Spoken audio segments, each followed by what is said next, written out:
Morning and welcome to Siquijor. So it's our first day of touring and we're doing a small tour. Kumuha kami ng tuk-tuk sa Facebook, bale online. Nahanap namin si Kuya and we are here sa aming first stop which is Itogo Cliff. Ganda guys. So dyan nila tinitake yung parang kay Siza na cover niya. Ganda. Skin niya yung water. Super blue and clear. Diba? Ganda. Talo ang Angels Bilyabong. Charot! Ginudge ang Indonesia. Tingnan nyo. So, ayan yung mga photo spots. Meron doon, meron dito. And kita yung water. Meron din doon sa baba. Tapos pwede kayong mag-cliff jump dyan kung gusto nyo. Ayan, yan yung kay Siza area. Tapos meron din silang mga drones for hire. As far as I know, it's 200 pesos per person. Tapos, ayan ang waiting area. Meron din palang waiting dito. So, per spot na mga tinuro ko kanina, meron kayong makukuhang number. Hanapin nyo yung nagko-coordinate. Bibigyan kayo ng number. Tapos if it's your turn to take a photo in that spot, punta na kayo and take it. So mas maganda kung maaga kayo dito para hindi nyo maabutan yung init ng araw kasi very open siya. Tapos magdala kayo ng pang-retouch kung magpipicture-picture talaga kayo. Dahil ayun nga, pagpapawisan kayo. Napakainit. Yan. So, dyan dadaan. Tapos medyo pag gusto nyo kumuha is dito yung waiting area natin. And ayan yung pila. Medyo maraming tao. And guys, lalagay ko yung contact details ni Kuya dito sa video and sa description box para makontak nyo siya in case. Ang binayad namin for one whole day tour is 1.5. Tapos bukas mag-half day kami ng free dive which is 1K lang. Kasi saglit lang naman yun. Hindi naman tayo abot ng late bukas. Sulat.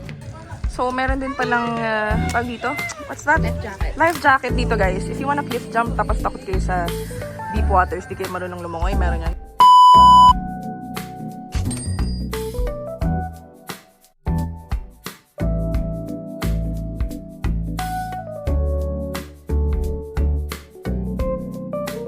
And for our next stop, nandito tayo ngayon sa Old Balete Tree.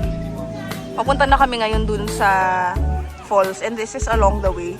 Merong fish spa dito guys for 20 pesos yung entrance. Kasama na yan. Kaso ang lalaki, tingnan nyo, parang pangdampa na yung isda. So ayun, tapos na kami sa Itogo Cliff. And it took us around 1 hour para matapos yung drone, transfers, yung picture sa cliff. Tapos meron pa kami 3 stops and magla-lunch kami. It's currently 10:42. So alis kami dito siguro in a few minutes and lipat naman tayo sa Hapitanan. So, ito na yung parang mga ano nila about potions and witchcraft and all of those. So, this is the old enchanted Balete Tree. It's believed to be here na sobrang tagal na. This is the pond slash parang spring. Flowing siya guys. Ayan o. I think galing siya sa falls. Kaya sobrang clear spring water. Yan ang mga fish. May sobrang laki. Pero may maliliit din. Yan ang linis ng tubig. Ganyan yung kiliti guys. So, ayan. Welcome to the vlog. And now on our third stop, nandito tayo ngayon sa Hapitanan. Again, on our way dun sa falls. And dito kinukuha yung broomstick photo. And may mga bilihan din ng souvenir dito. Ito siya guys. So ayan. Mag-jump shot kayo dyan. Tapos yung effect niya is parang lumilipad kayo pag pindot ng photographer. Tapos donations lang siya guys. Wala namang entrance fee. So magbigay kayo to support them. Yan, di ba? Ito yung store guys. Meron silang mga small souvenirs. Tapos may food din if in case magutom kayo. May mga snacks and drinks dito. And ito yung itsura ng Hapitanan from the outside guys. Pwede kayong mag-park dito sa tawid. So finally for our last stop, nandito tayo sa Cambogahay Falls. Dito pala sa Cambogahay Falls guys, medyo steep yung lalakaran nyo going down and going up the falls. So better if prepared kayo, lalo na yung may mga kasamang matatanda at bata. Bring water na rin and ang entrance fee is 50 pesos. Meron ding mandatory tour guide kayo nang bahala magbigay, donation lang. Sila na yung magpipicture sa inyo. Dito rin pala guys yung Balsa Ride and Human Drone. Pang group to, so 100 pesos, apat na kami naghati. I've also seen other groups na more than 4 and 100 pa rin yun. Yung nag-video sa amin is yung mandatory guide. Dito rin pala makikita sa Cambugahay Falls yung famous na Ferris wing, cliff jumping, and all of the other na mga talon-talon. Unlimited yan for 20 pesos each. So tapos na kami dito sa falls. Hinihingal ako, grabe. 100 plus steps siya, tapos sobrang steep. Ay, pabalik na kami ng trike. And ang entrance dito is 50 pesos. Tapos, sa swing, 20 pesos unlimited na yon. And sa Balsa, 100 for the whole Balsa.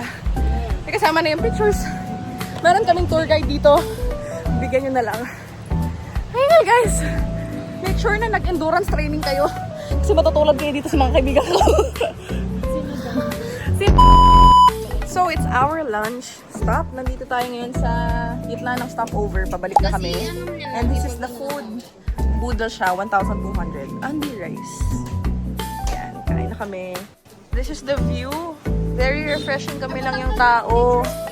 Eh, sorry. Ayan. Dahil meron akong photographist na kaibigan. Yan, that's the food.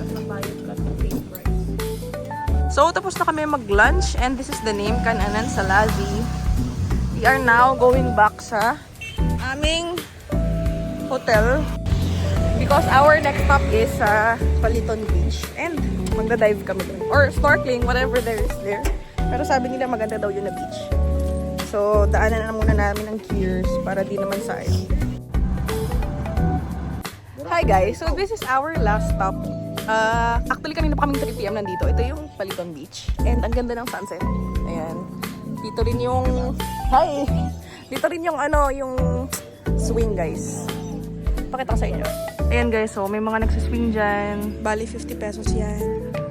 Ito lang yung tao today. And it's December, ha? Peak. Holiday kahapon. So, it's very nice. So, ito yung sunset, guys. Mas maganda pa yan pag bumaba. Ang ganda, di ba? Tapos very chill lang yung beach, wala masyadong tao.